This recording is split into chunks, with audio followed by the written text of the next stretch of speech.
जय श्री गणेश। सिद्धि बुद्धि विनायका चैनल में आपका बहुत बहुत स्वागत है। भगवान गणपति के 12 दिव्य नामों के साथ आज का कार्यक्रम शुरू करेंगे। गणपतिर विघ्न राजो लंब तुंडो गजानन द्वैमातुरश्च हेरंब एकदंतो गणाधिप विनायकश्चारुकर्ण पशुपालो भवात्मज। जय श्री गणेश। आज के एपिसोड में मैं आपको भगवान गणपति के एक दंत अवतार की कथा सुनाने वाला हूँ। आप पिछले कोई एपिसोड में भगवान के एक और अवतार की कथा सुन चुके थे, वक्रतुंड अवतार की कथा। तो इस बार एक दंत भगवान के अवतार की कथा सुनाता हूँ मैं आपको। तो मैं रीड करता हूँ, पढ़ता हूँ, आप ध्यान से सुनिए मित्रों। इससे भक्ति की वृद्धि होगी भगवान गणेश के प्रति। महर्षि च्यवन ने मद की सृष्टि की। मद यानी कि अभिमान। देखो, एक बात मैं आपको विशेष बताता हूँ। पुराने जमाने में जो भी देवी देवता या सिद्ध पुरुष होते थे, ऋषि मुनि होते थे, उनमें कभी कोई नेगेटिव एनर्जी आती थी तो उसका तुरंत त्याग कर देते थे। और वो एनर्जी में इतनी सामर्थ्य होती थी कि वो स्वरूप ले लेती थी। एनर्जी कभी भी कोई ना कोई फॉर्म में कन्वर्ट हो जाती है। तो वो कोई मनुष्य रूप में आ जाती थी या स्त्री रूप में।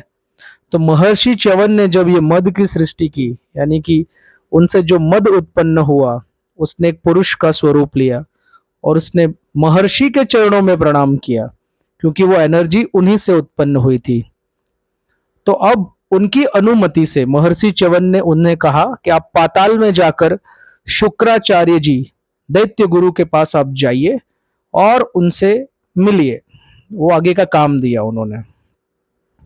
वो दैत्य गुरु शुक्राचार्य जी के पास में गया और दैत्य गुरु के पूछने पर अपना परिचय देते हुए उसने कहा, प्रभु, मैं आपके भाई महर्षि च्यवन का पुत्र हूं। इस प्रकार मैं आपका भी पुत्र हुआ। मेरा नाम मद है और मुझे अपना शिष्य बना ले। मैं ब्रह्मांड का महान राज्य चाहता हूं, आप मेरी इच्छा पूरी कर दें। शुक्राचार्य दैत्य गुरु तो थे, तो वो संतुष्ट हो गए और मद को शिष्य बनाकर स्वीकार कर लिया उन्होंने। और एक शक्ति मंत्र दिया, ह्रीम। ह्रीम एक शक्ति मंत्र है, देवी का मंत्र है। इस बीज मंत्र को वो जपते रहा। गुरु के चरणों में प्रणाम करके वो तप करने लगा, निराहार रहकर तप करने लगा। सहस्त्रों वर्ष व्यतीत हो गए। उसका शरीर अस्थि मात्र अवशिष्ट शरीर हो गया। उसके चारों ओर वृक्ष उग गए, लताएं फैल गई और असुर के दिव्य सहस्त्र वर्षों तक कठोर तप से संतुष्ट सिंह वाहिनी मां भगवती प्रकट हो गई। आदि शक्ति ने उसे सावधान किया तो असुर जगत जननी के चरणों में गिर पड़ा और स्तुति से प्रसन्न होकर माता ने उसे इच्छानुसार वरदान प्रदान किया। तुम निरोगी रहोगे, तुम्हें ब्रह्मांड का निष्कंटक अचल राज्य प्राप्त होगा, तुम्हारी प्रत्येक इच्छाएं पूरी हो जाया करेगी। और ऐसा कहकर परमेश्वरी अंतर्धान हो गई। अब वो प्रसन्न होकर घर को लौटा। उसने अपने नगर को और सुंदर बनाया और वहां की एक कन्या, प्रमादासुर की कन्या सालसा से विवाह किया। दूर दूर के पराक्रमी दैत्य आकर उसके नगर में रहने लगे और वह अत्यंत आदर पूर्वक गुरु शुक्राचार्य को ले आए और शिष्य मद को उन्होंने राजपद पर प्रतिष्ठित कर दिया। अब सुख सुविधाओं से संपन्न दैत्यराज मद सानंद जीवन व्यतीत करने लगा और उससे 3 पुत्र हुए, विलासी, लोलूप और धनप्रिय। नाम भी देखिए कितने अजीब हैं। अत्यंत शक्ति संपन्न मदासुर ने पहले संपूर्ण धरती पर अपना साम्राज्य स्थापित किया। फिर उसने स्वर्ग पर चढ़ाई की और देवताओं के राजा इंद्र को पराजित कर दिया। उसने भगवान शूलपाणी त्रिनेत्र को भी पराजित कर दिया, महादेव जी को। अब त्रैलोक्य उसके अधीन हो गया। सर्वत्र असुरों का क्रूरतम शासन चलने लगा। पृथ्वी पर स्वाहा, स्वधा, वषटकार यानी कि जो यज्ञ वगैरह होते थे सब लुप्त हो गए। देवता दुखी, मुनि दुखी, सर्वत्र हाहाकार मच गया। अब समस्त चिंतित देवगण सनत कुमार के समीप पहुंचे, जो एक ऋषि हैं, बाल ऋषियों में से एक, और उन्हें अपनी व्यथा कथा सुनाने लगे और उपाय जानने का प्रयत्न करने लगे। सनत कुमार ने कहा, देवगण, आप श्रद्धा भक्ति पूर्वक एक दंत भगवान की उपासना करें, निश्चित ही आपका मनोरथ पूर्ण होगा। देवताओं के पूछने पर सनत कुमार ने उन्हें एकाक्षरी मंत्र का उपदेश कर एक दंत का ध्यान इस प्रकार बताया। ये मुद्गल पुराण में इसका वर्णन है, और ये भगवान गणेश जी की स्तुति ही आप समझ लीजिए। जैसे कि गणेश जी के एक दांत और 4 भुजाएं हैं, उनका मुख हाथी के समान है, वे लंबोदर हैं, उनके साथ सिद्धि और बुद्धि भी है, वह मूषक पर आरूढ़ है, उनकी नाभि में शेष नाग है, वे अपने हाथों में पाश, परशु, सुंदर कमल और अभय मुद्रा धारण करते हैं, उनका मुखार विंद प्रसन्नता से खिला हुआ है, वह भक्तों के लिए सदा वरदायक और अभक्तों के लिए विनाशक है। हम उन भगवान गणेश का ध्यान करते हैं। अब इस प्रकार उन्होंने सनत कुमार जी ने देवताओं को यह मार्ग बतलाया। महर्षि के उपदेशानुसार देवगण एक दंत को संतुष्ट करने के लिए उनकी उपासना करने लगे। उन्हें तप करते हुए 100 वर्ष बीत गए। तब मूषक वाहन एक दंत भगवान प्रकट हुए। प्रभु के दर्शन कर प्रसन्न हुए देवताओं और ब्राह्मणों ने उनके चरणों में प्रणाम किया और फिर उनकी स्तुति की। इससे भगवान अत्यंत प्रसन्न हो गए और उन्हें वरदान मांगने को कहा। देवताओं ने निवेदन किया, प्रभु, मदासुर के शासन में देवगण स्थान भ्रष्ट और मुनिगण कर्म भ्रष्ट हो गए हैं। आप यह विघ्न नाश करें और हमें अपनी भक्ति प्रदान करें। भगवान ने कहा, तथास्तु। इधर देवर्षि ने मदासुर के समीप जाकर सूचना दी कि ब्राह्मणों ने कठोर तप के द्वारा एक दंत जी को प्रसन्न कर लिया है। देवर्षि नारद भी कुछ न कुछ युक्तियां सुझाते रहते हैं, तो उन्होंने मदासुर को यह बात कह दी।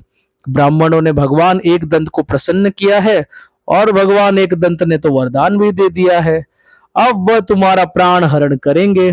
मद यह जानकर अत्यंत कुपित हुआ। वो अपनी विशाल सेना के साथ एक दंत भगवान से युद्ध करने चला। मार्ग में ही बीच में एक दंत भगवान प्रकट हो गए। राक्षसों ने देखा, अत्यंत उग्र मूषकारूढ़ महाकाय नरकुंजर, 4 हाथों में भयानकतम परशु पाश आदि आयुध। वो बोलने लगे कि ये कौन है नरनाग भयानक। सारे असुर डर गए भगवान का स्वरूप देखकर। मदासुर ने अपने दूत से कहा, तुम इसे जाकर पूछो यह कौन है। और वह दूत भगवान एक दंत के समीप आया और हाथ जोड़कर आदर पूर्वक उनसे पूछा, मैं त्रैलोक्य अधिपति मदासुर का दूत हूं और मेरे स्वामी आपकी अद्भुत मूर्ति देखकर अत्यंत विस्मित हैं। वो जानना चाहते हैं कि वह आप कौन हैं, कहां से आ रहे हैं, आपका क्या कार्य है, यह संशय का निवारण करें। भगवान ने हंसते हुए कहा, मैं स्वानंदवासी हूं। स्वानंद मतलब भगवान का लोक है। जैसे भगवान विष्णु का लोक वैकुंठ है, भगवान गणेश का लोक स्वानंद लोक है। भगवान ने कहा, मैं स्वानंदवासी हूं। अभी स्वानंद से ही यहाँ मदासुर का वध कर देवताओं को सुख प्रदान करने के लिए आया हूं। तुम अपने स्वामी से कह दो, यदि जीवित रहना चाहता है तो देवताओं का द्वेष छोड़कर मेरी शरण में आ जाए, अन्यथा मैं उसका वध अवश्य करूंगा। दूत ने जब एक दंत का संदेश मदासुर को दिया तो उसे नारद जी की बात स्मरण हो गई। उसने एक दंत भगवान के कर कमलों में अमित तेजस्वी परशु और पाश देखा। अब वह इतने पर भी वो महाक्रूर असुर मद युद्ध के लिए प्रस्तुत हो गया। मद ने अपने धनुष्य की प्रत्यंचा पर शर जैसे ही रखा कि तीव्र परशु उसके वक्ष में प्रविष्ट हो उठा। असुर पृथ्वी पर गिरा, मूर्छित हो गया। कुछ देर के बाद पुनः सचेत हुआ। उसने परशु उठाकर जैसे ही देखना चाहा, वह दिव्य अस्त्र भगवान के हाथ में पुनः लौट गया। अब उसने आश्चर्यचकित होकर कुछ देर विचार किया और वो समझ गया कि यह सर्वात्मा है, सर्वसमर्थ परमात्मा है, तो मुझे अपना आसुरी भाव छोड़कर प्रभु के चरणों में लेट जाना चाहिए। उसने दंडवत किया भगवान को, हाथ जोड़कर स्तुति की और कहा, मुझे आज आपका दुर्लभ दर्शन प्राप्त हो गया। यह मेरा परम सौभाग्य है। मैं आपकी शरण में हूँ। आप मुझे क्षमा कर अपनी भक्ति प्रदान करें।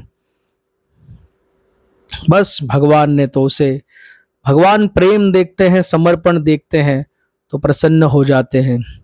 भगवान ने उसे कहा, जहां जहां मेरी पूजा आराधना हो वहां तुम मत जाना। जहां जहां देवी संपदा से पूर्ण मेरी पूजा आराधना हो वहां तुम मत जाना। इसके विपरीत आसुरी भाव के कर्मों का फल तुम भक्षण करते रहना। अब भगवान से वरदान पाकर वह पाताल में चला गया और इस प्रकार प्रसन्न देवगण भगवान एक दंत की स्तुति करने लगे।